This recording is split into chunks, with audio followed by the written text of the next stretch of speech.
አሳዳጊ መሆን ለዛሬ ብቻ አይደለም ለነገም ነው። ይሄ እግዚአብሔር እኛን ያገናኘው ለውድድር አይደለም፣ ለማሟላት ነው። ልንሟላ ነው፣ ኮምፕሊመንት ልንደራረግ ነው። መተጋገዝ የሚለው ሔዋን ለአዳም ስትሰጥ አጋዥ እንድትሆነው ረዳት፣ ተስማሚ ረዳት፣ እጅና ጓንት ሆኖ እንዲሰሩ እነዛ ሁለት ሰዎች በኢኮኖሚካሊ ቶኪንግ አንድ ሆኖ ሴቭ ከሚያደርጉት ተጋብተው ሴቭ የሚያደርጉት ይበልጣል። ሚስት አገባው ማለት እድገቴ አበቃ ማለት አይደለም። እኔ ለሷ የእድገት ምክንያት ነኝ፣ እሷም ለእኔ የእድገት ምክንያት ናት።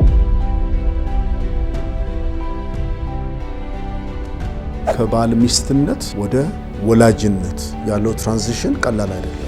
ያቺው ሰው ናት፣ እዛው ቤት ነው ያለነው፣ ግን ሮላችን ተቀይሯል። ባልና ሚስት ችላ የሚባልበት የዛኛው የባልና ሚስት ሮል ደግሞ ችላ የሚባልበት ሁኔታ ይፈጠራል። ለሚቀጥለው ዓለም ማዘጋጀት አለባቸው። ሌላው ዓለም አንጣ ያሉትን ሁሉ አይሰጣቸውም።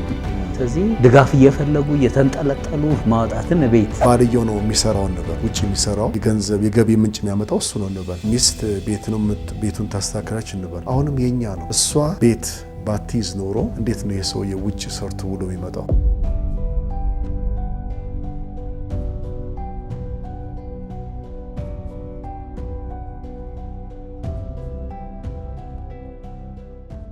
Det här är himmelfamilj och frid åt er.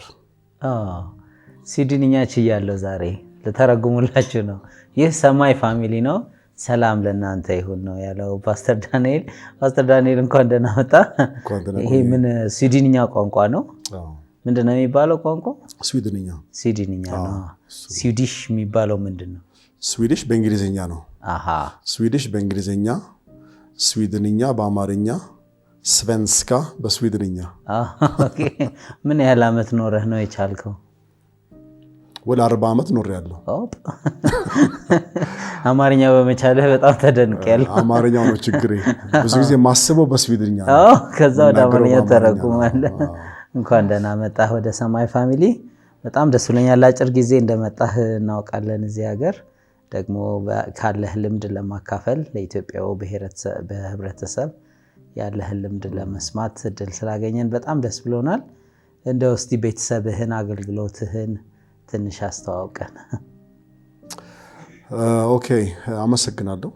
እዚህ መገኘት በጣም ለኔ ትልቅ እድል ነው፣ ክብር ነው። ቤተሰቤና አገልግሎቴን ለማስተዋወቅ ቤተሰቤ ባለቤቴ እንግዲህ ከተጋባን 38 ዓመት ነው። ስነ ስርዓት ላይ ያዘ 19 ዓመት ነው የኛ። 38 ዓመት። ስለዚህ እዛው ሀገር ነው የተጋባችሁት ማለት ነው? የተጋባነው እዛ ሀገር ነው፣ የተዋወቅነው እዚህ ሀገር ነው። ሳውቃት 45 ዓመት ይሆናል። አብሮ አደግ ናችሁ። ጓደኛ ይሆናለች።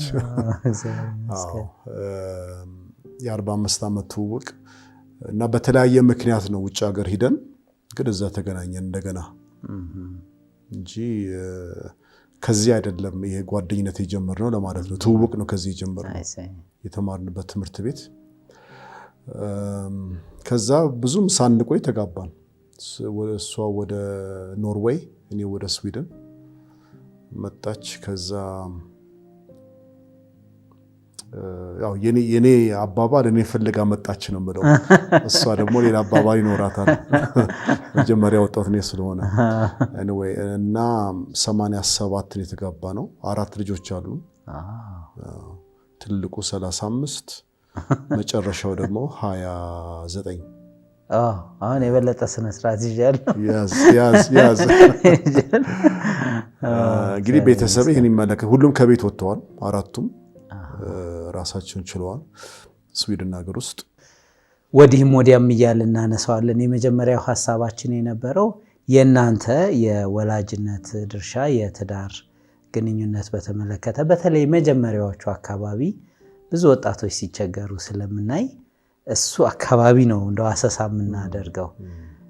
ስለዚህ 35 ዓመት ሆናችሁ ነው? ትልቁ 35 ዓመት ነው። ስለዚህ ከተጋባችሁ 38 ዓመት። በጣም ወደ ኋላ ሄደህ ነው እንግዲህ የምታስታውሰው። the first 5 years, the first 7 years እንዴት አደረጉ? ምን እንደው መሰረታዊ የምትላቸው የገጠሟችሁ ነገሮች ምን ነበሩ? እንዴት ነው የፈታችኋቸው? እንግዲህ ሩቅ ብዙ ዓመት ነው። በጣም ወደ ኋላ መመለስ ቀላል አይደለም። ግን አንድ ሁለት ነገሮች በአእምሮ ይመጣሉ።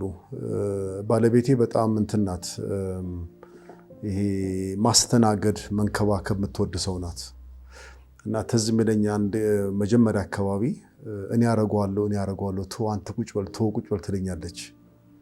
ከስራ ስመጣ እኔም ድርሻዬ ለመወጣት ወይ ሳህን ማጠብም ይሁን ቤት መጥረግ እኔ አረገዋለሁ። ይሄ ደግሞ ተመቸኝ። ልትበሳጭ መስሎኝ ነበር። አንተ ተመቸኝ። ቁጭ ማለት አበዛው። ጋቢ አለ እንደዛ ጋቢ ለብሰህ ቁጭ ትላለህ። ጋቢና ቆሎ አለ። ጋቢና ቆሎ አቅርቤ በቃ ተመቸኝ። እውነት ለመናገር ምቾት ደግሞ መጥፎ ነው። ከጊዜ በኋላ ግን ምን ሆነ?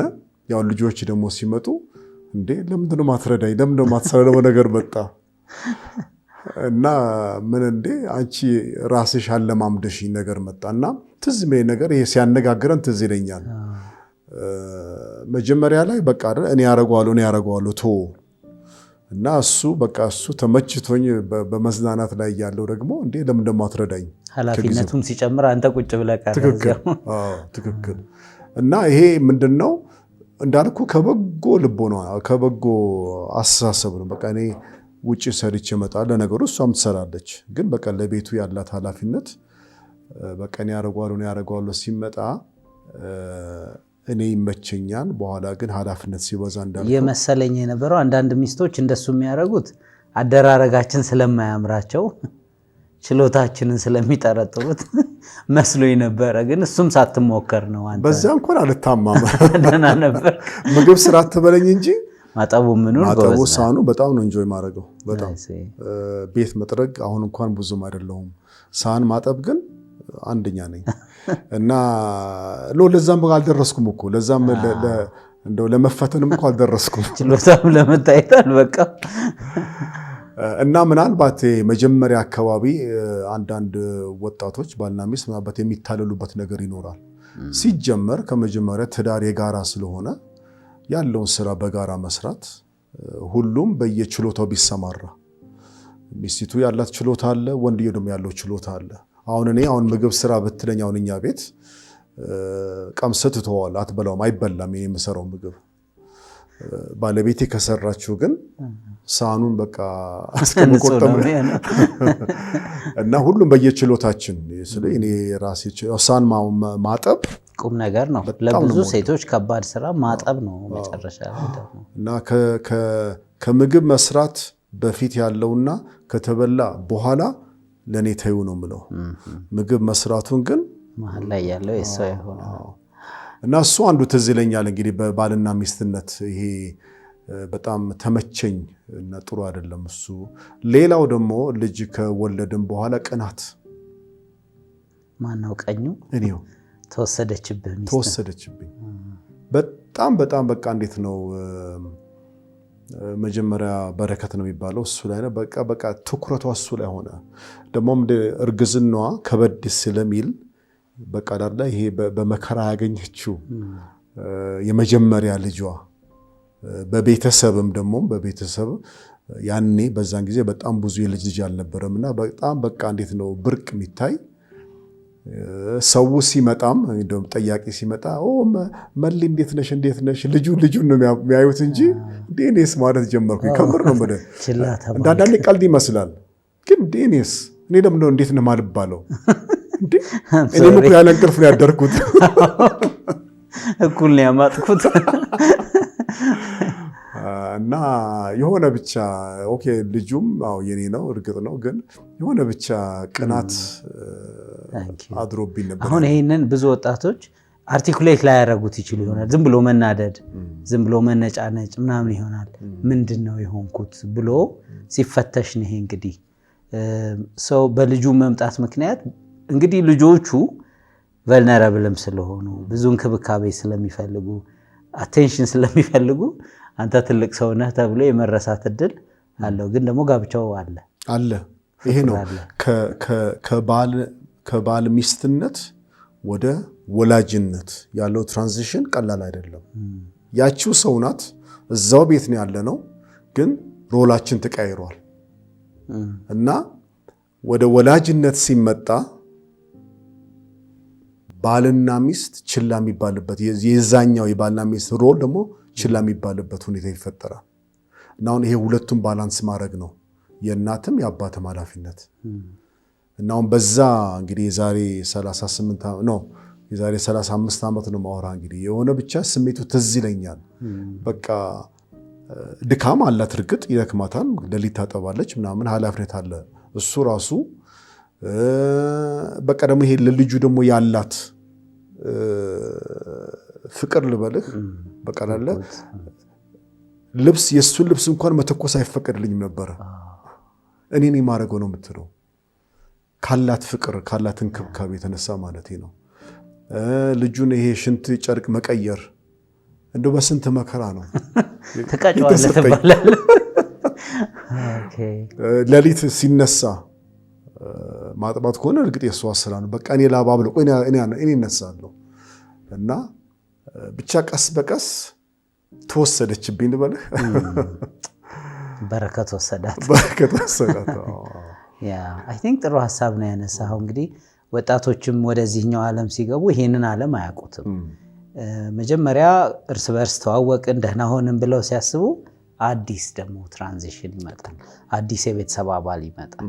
አዲስ ፍላጎት ያለው አዲስ ጠባይ ያለው ያኔ ስቲል ይሄ ቦንድ ይሄ የጋብቻው ግንኙነት ጠንክሮ እንዴት ይቀጥላል የሚለው አሳሳቢ ነው ማለት ነው። ምን አረጋችሁ እናንተ? እንዴትስ ነው የተነጋገራችሁት በጉዳዩ? ብዙ ሳይቆይ ሁለተኛው ልጅ መጣ። የ1 ዓመት ተኩል እነዚህ እድሜ ያላቸው ግን ምንድነው ትዝ ስለማይለኝ ነው፣ ግን እንነጋገርበት ነበረ። እኔ አሁን ቅናት የምትለዋን ቃል ከዛ ጊዜ ጀምሬ አነሳባታለሁ። ወደ ቅናት ሊገለኝ ነው። ይሄ ዝም ብሎ ይሄ ፓሲቭ አግሬሽን አይደለሁም፣ አግሬሲቭ አይደለሁም። የተሰማኝን እናገራለሁ፣ ተቀባይነት ቢኖረውም ባይኖረውም። ግን ቃሉን ግን አውጥቼ ስንነጋገርበት ትዝ ይለኛል። በአንድ በኩል እኮ አስተውላታለሁ፣ በጣም ነው ማስተውላት። በሌላ በኩል ደግሞ ሰውም አይደለው ፍላጎትም አለ፣ አቴንሽን መፈልግም ሰው ስለሆነ ግን እናነሳዋለን፣ እንነጋገርበታለን። ብዙም ይህን ያህል አጋጭን ምልበት አረስት አይደለም።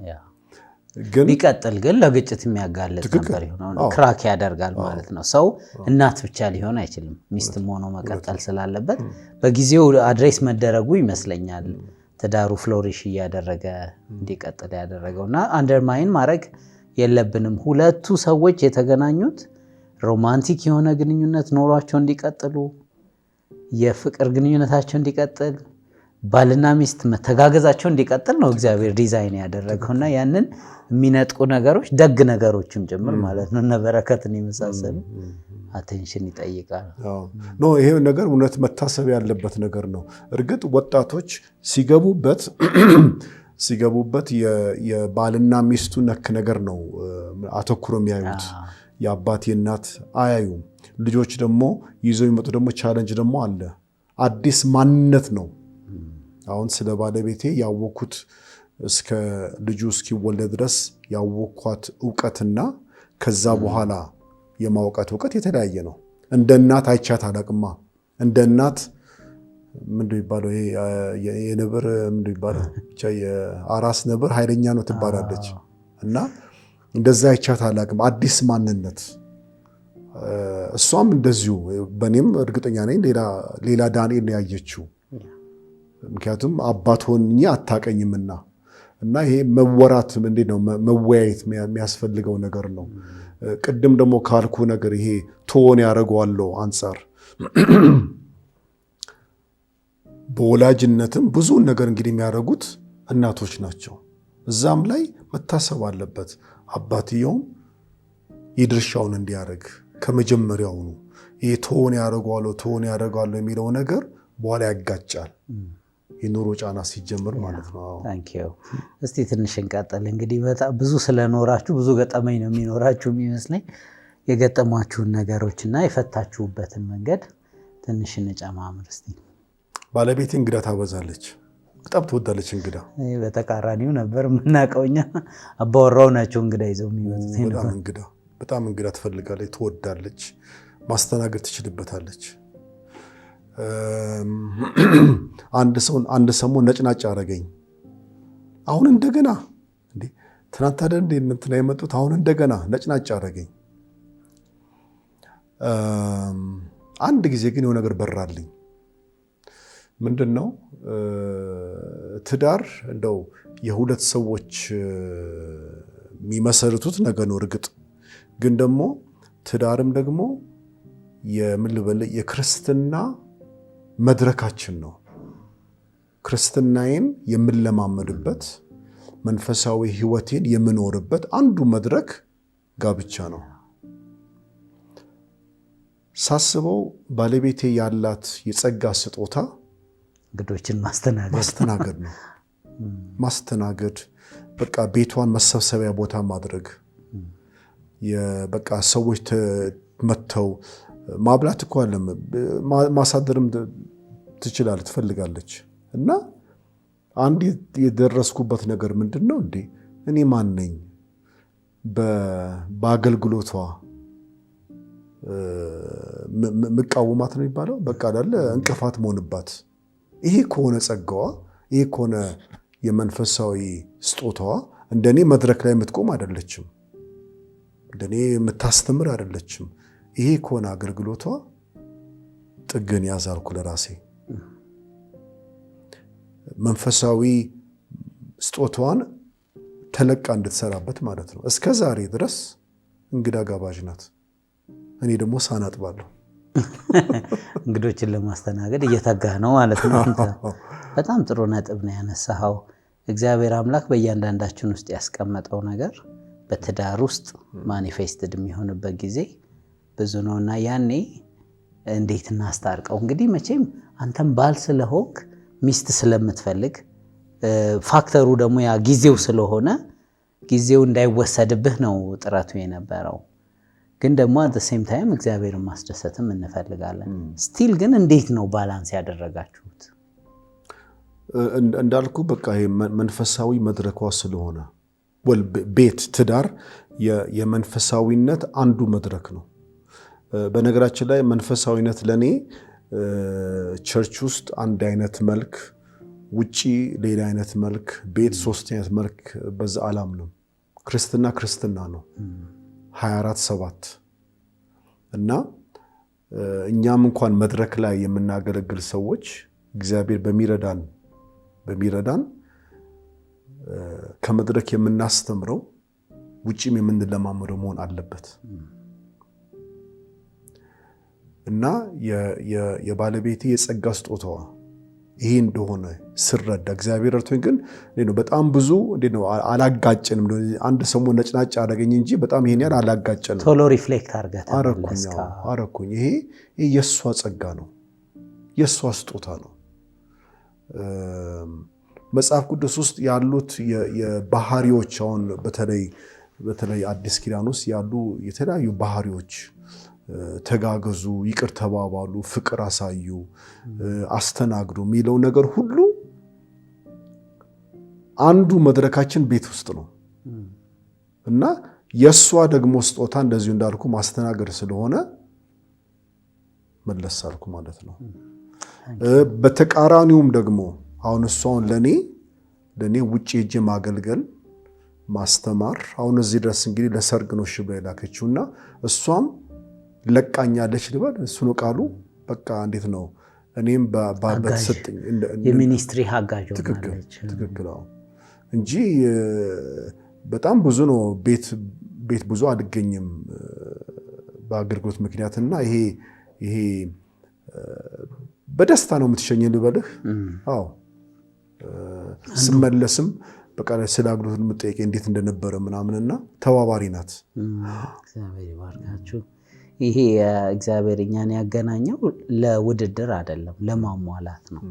ልንሟላ ነው፣ ኮምፕሊመንት ልንደራረግ ነው። አንዱ ውስጥ ያለው ነገር በደንብ እንዲበራ እንዲወጣ ሌላው ሰው ያግዛልና እሱን መርህ ነው ያሳየህን። ምንም ውድድር ውስጥ አልገባችሁም። ስጦታዋ ይሄ ነው ማለት ነው። እንዴት ነው የማገዘው? ይሄንን እግዚአብሔርን ደስ የምታሰኝበትን መንገድ እንዴት ነው የኔ ሰፖርት የሚሆነው? ይሄ ገርነትም ይጠይቃል፣ ብስለትም ይጠይቃል። በዛ እንግዲህ የእድሜያችሁ መጀመሪያ ላይ ይሄ በመሆኑ በጣም ደስ ብሎኛል። ኤንድ ደግሞ ቀጣዩ ትዳራችሁም እንዳማረበት እንዲቀጥል መሰረት ጥሎ አለፈ ማለት ነው። እንግዲህ ድርሻችንን ወጣ። ታስተናግዳለች፣ ትሰራለች፣ እኔ ሳህን አጥባለሁ። ደግሞ አገልግሎት ስትሄድ እሷ ልጆቹን ተንከባክባ ትጠብቃለች። ዋት ኤ ኮምፕሊመንት። ያኗ ይሄ መተጋገዝ የሚለው ሔዋን ለአዳም ስትሰጥ አጋዥ እንድትሆነው ረዳት፣ ተስማሚ ረዳት፣ እጅና ጓንት ሆኖ እንዲሰሩ እነዛ ሁለት ሰዎች። ሌላውን ደግሞ ምንድነው ከዚሁ ጋር ተያይዞ አንዳችን ደግሞ የምንቀርጽበት ነው ትዳር፣ የምናሳድግበት። አንድ ሰው ሚስት አገባው ማለት እድገቴ አበቃ ማለት አይደለም። ወይም ደግሞ የጸጋ ስጦታዬ በቃ አይደለ በዛው ታፈነ ማለት አይደለም። በዛው ምንድነው እኔ ለሷ የእድገት ምክንያት ነኝ፣ እሷም ለእኔ የእድገት ምክንያት ናት።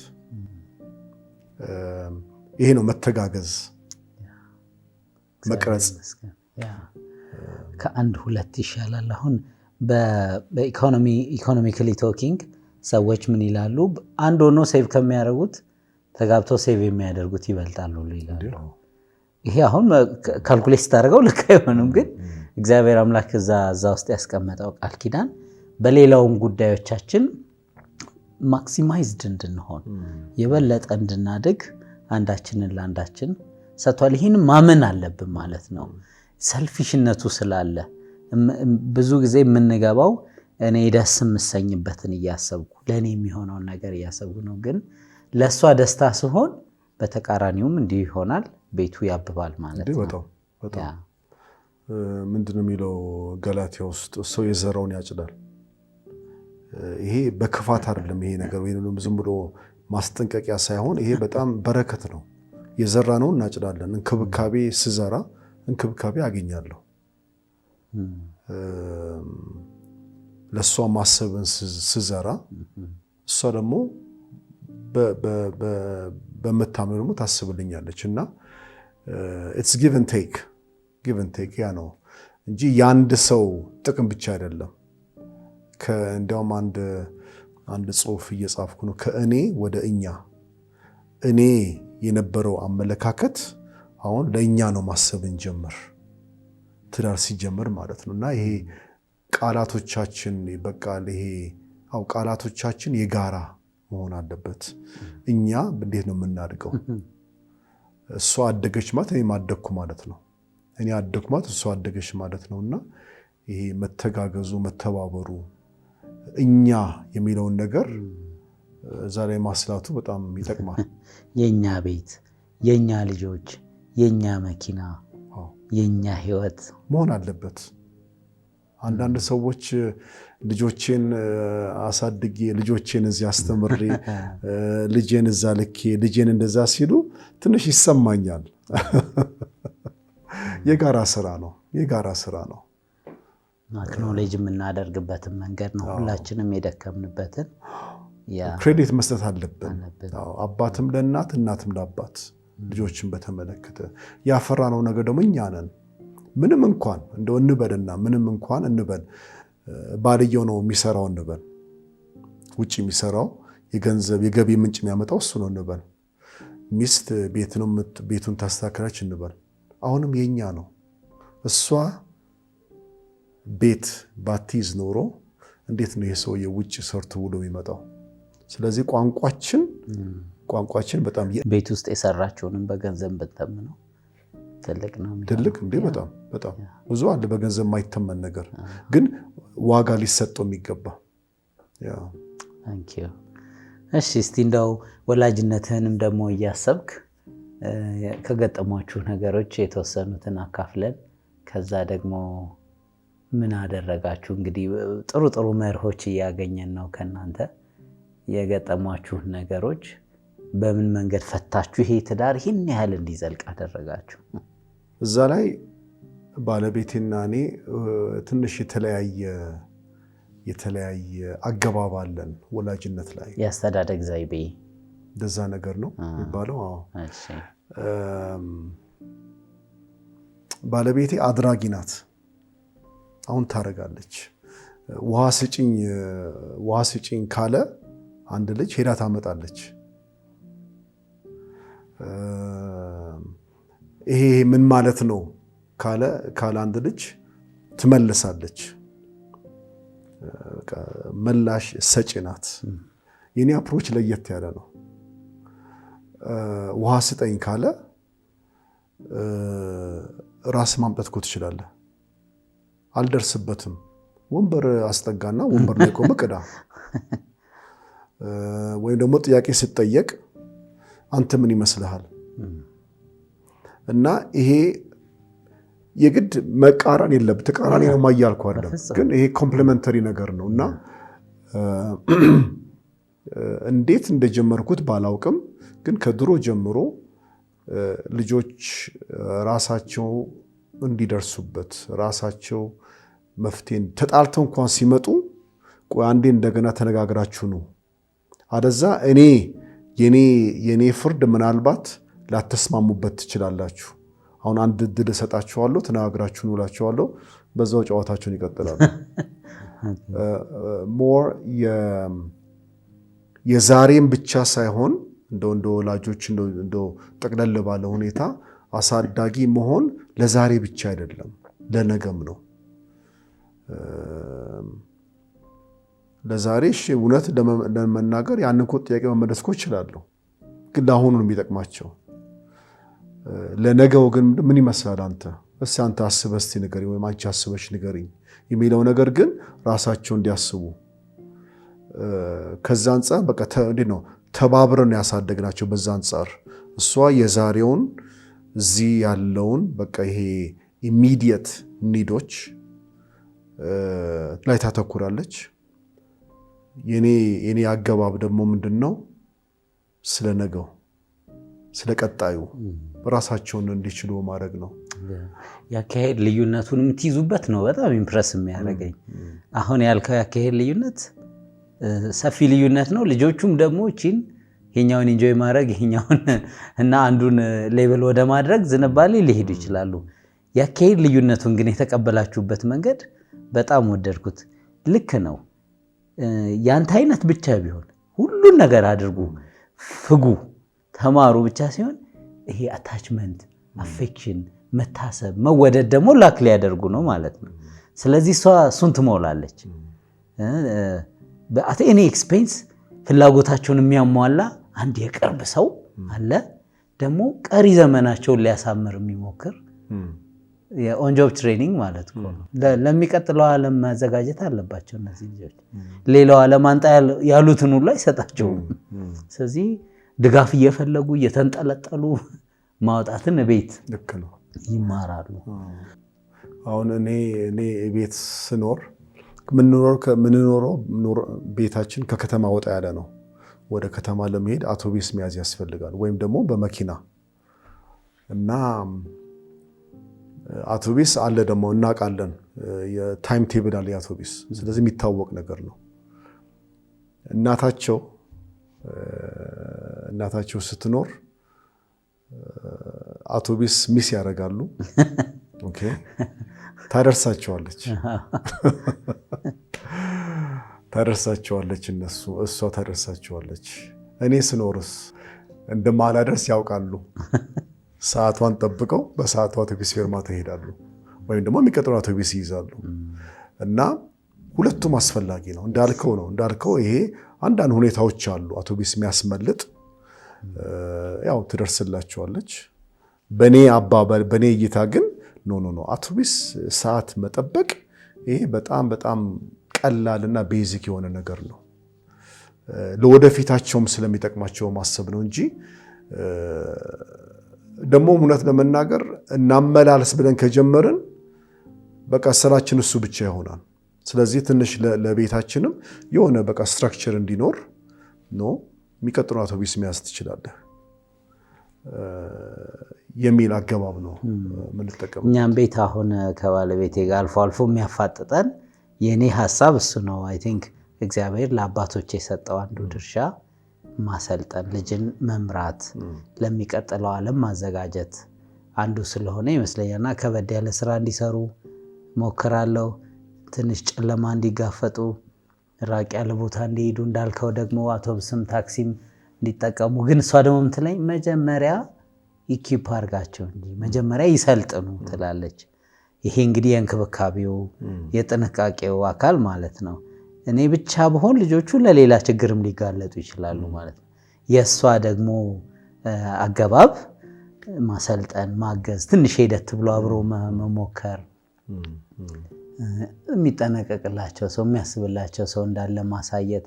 እነዚህ ሁለቱ ሲጋጠሙ እንዴት አይነት ምሉ ልጆች እንደምናሳድግ እውነት ያሳያል።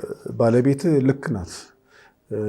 ያለ ምንም አይነት መነሻ ልበለ ያለ ምንም አይነት መነሻ ይሄን አድርጉ ማለት ያ ዝም ብሎ እንዴት ነው ህፃን ልጅ ገና መራመድ ማይችልን ህፃን ሩጥ እንደማለት ነው።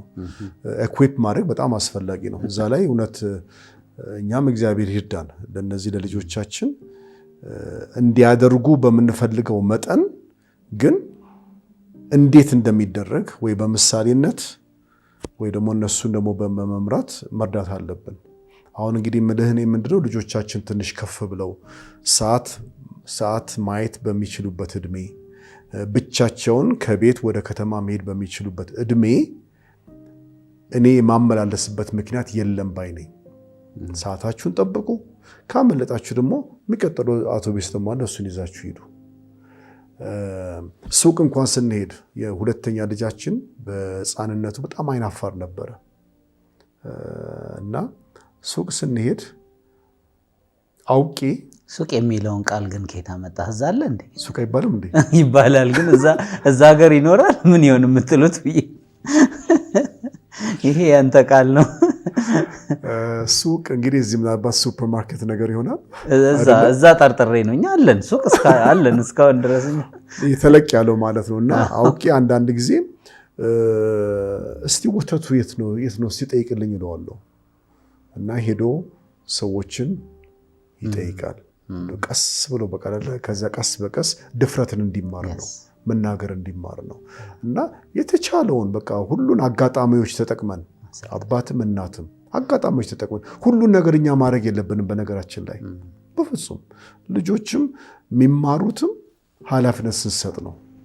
ደግሞ ደስ ሲለው ደግሞ ሄዶ በቃ ወተት ጠይቆ ያለበትን ያሳዩታል። ከዛ ተሸክሞ ይመጣል።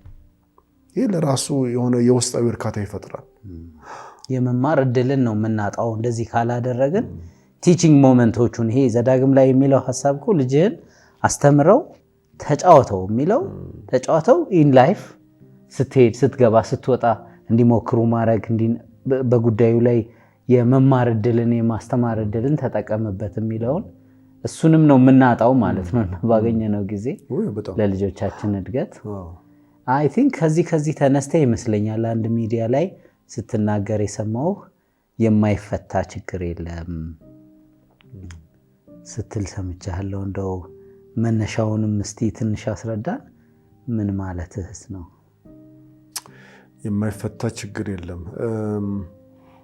በሙያዬ አስተማሪ ነኝ። ስቶክሆልም ዩኒቨርሲቲ አስተምራለሁ እና የማስተምረው አንዱ አርዕስት ኮሚኒኬሽን ነው። በተለይ ፕሮፌሽናል ኮሚኒኬሽን እና ከዛም ደግሞ አንዱ ክፍል ይሄ የግጭት አፈታት ኮንፍሊክት ማኔጅመንት ነውና ከዛም ሐሳብ ተነሳስቼ ነው እንግዲህ በባልና በሚስት በዛ ምሳሌ ብንወስድ አንድ የሆነ አርዕስት ይነሳል፣ የሚያነጋግር አርዕስት፣ ትልቅም ትንሽም አርዕስት ሊሆን ይችላል። አርዕስቱ ብቻውን ብናየው ለአርዕስቱ መፍትሄ አለ። ለምሳሌ ሶፋ እንግዛ ከሆነ ሶፋ መግዛት ነው። መኪና እንግዛ ከሆነ መኪና መግዛት ነው ወይም ደግሞ አለመግዛት ነው። ግን ምንድነው ችግር የሚሆነው? የዚህ የተፈጠረውን ጥያቄ ወይም ደግሞ የተነሳውን አርዕስት አፈታቱ ነው ችግር የሚሆነው። ግን ሐሳብን መግለጽ፣ ፍላጎትን መግለጽ፣ ስሜትን መግለጽ እንኳን በትዳርና በሌላ ዓለምም በሌላ ዘርፍም በጣም አስፈላጊ ነገር ነው እና ለዚህ ነው የማይፈታ ችግር የለም፣ ግን ችግርም የሆነው ምንድን አፈታቱ ነው። አንተና እኔ እንኳን አሁን ብንጋጭ በሆነ አርዕስት ማለት ነው ከጊዜ በኋላ ብዙ ስለተነጋገርን አርዕስቱን ትቼ አንተን መናገር እጀምራለሁ። ከባለቤቴ ጋር ብዙ ጊዜ እንደሱ እንሆናለን። ምን ነበር ያጣላል ለመሆኑ እንላለን። ኃይለኛ ቃል ወረውራለሁ። አንተ እኮ ሁሉ ጊዜ እኮ አትሰማኝም እልሃለሁ። አንተም ደግሞ በዛው ባጸፋ አንተስ መች ሰማ ለራስህ እና እንደዚህ ስንወራወር አርዕስቱ እንዳለ ነው። ከዛ እየተወዳዳን እንመጣለን እና ለዚህ ነው የማይፈታ ነገር የለም ማለት አፈታቱ ነው ችግር። አፈታቱ ላይ ነው ያልከው። እንደው 2-3 እንደው ሰዓቱ አለቀብን። ያፈታት ጥበቦች እስቲ ንገረን። እንግዲህ የብዙዎቻችን ችግር አፈታቱ ከሆነ እውነት ነው መሰለኝ። እኔም ብዙ የድንበር ጠብ የለንም። በተለይ አሁን በትዳር ላይ ያን ያህል የደም መፋሰስ ምናምን ጉዳይ የለብንም፣ ግን ከሮ ሄዶ እስከ መለያየት ድረስ ይሄዳልና ምንድነው ብናረግ እንደው ጉዳዩን እየፈታን ግንኙነታችን እንዲቀጥል የምናደርገው? መቼስ ከብዙ ምክሮች አንድ የምጠቅሰው ነገር እቺ 2 ጆሮ ያለን ያለ ምክንያት አይደለም። 2 ጆሮ አንድ አፍ። ያዕቆብ ምዕራፍ 5 በጣም ይመክረናል። ለማዳመጥ የፈጠናችሁ ለመናገር የዘገያችሁ እና ሐሳብ ይነሳል። መኪና እንግዛ ይሁን ኦኬ፣ እኔ አውቃለሁ እንደ ባል ልበል አውቃለሁ እንደማይቻል ገንዘብ እንደሌለን እንደማያስፈልግ ያ የኔ ሐሳብ የኔ ስሜት ነው። ግን እዚህ ላይ እንግዛ የሚባለው ሲመጣ የኔ ኃላፊነት እንዲያውም የኔ ግዴታ ማዳመጥ ነው። የኔ ሳልናገር ማለት ነው። እኔ እንኳን አውቀዋለሁ የእሷን ግን አላውቀውም። እና ይሄ እንዴት ማለትሽ ነው? ከምን ተነስተሽ ነው? ምን ማለት ነው? እስቲ አስረጅኝ፣ እስቲ አብራሪልኝ የሚለው ነገር የበለጠ እንድረዳት ነው የሚያደርገኝ። ግን ከመረዳት ይልቅ ማስረዳት ላይ ካተኮርኩኝ እሱ ነው እየተቆለለ ችግር የሚሆነው። እና አንድ እውነት በጣም የፈለገው አርዕስት ይሁን የኔን ሐሳብ ከመናገር በፊት እኔ እንደዚህ መስያ ከማት በፊት ዋው ኢንትረስቲንግ፣ እስቲ ንገረኝ፣ እስቲ አብራራው። ከብዙ አቅጣጫ ጠያይቃለሁ። ሐሳቧን ካወቅኩ በኋላ ካስፈለገ የኔን ሐሳብ እናገራለሁ። የኔ ሐሳብ ይደመጥ የምል አይነት ሰው አይደለሁም። እና በባልና በሚስትም ቤት ስንገባ እንደው የኔ ሐሳብ እንዳለ ሆኖ የዛኛው ወገን ሐሳብ ማወቅ ነው በጣም አስፈላጊ ነው። እና አንዱ ምክሬ ምንድነው? በእውነት የፈለገው አርዕስት ይነሳ፣ ማንም ያንሰው ማንም፣ ያኛው ወገን ግን መጀመሪያ አዳማጭ ቢሆን ተረጂ ቢሆን ከማስረዳት ይልቅ ተረጂ፣ በቃ በጣም በቅንነት በፍላጎት የሚያዳምጥ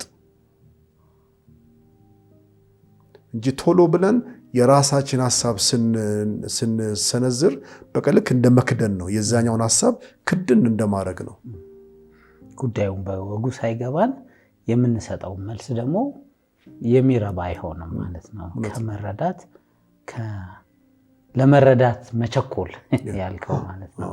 ለመመለስ ሳይሆን ለመረዳት መፍጠን። ይሄ እንግዲህ ቦይ እኔም ትንሽ የሚፈትነኝ ይመስለኝ። መልስ ይዤ ነው የምሰማው፣ እየሰማሁ መልስ አስባለሁ። እሱ ደግሞ ያልከውን ችግሩን እያባባሰው ይሄዳልና በጣም ጥሩ ቁልፍ ሀሳቦች ነው ያነሳ ነው።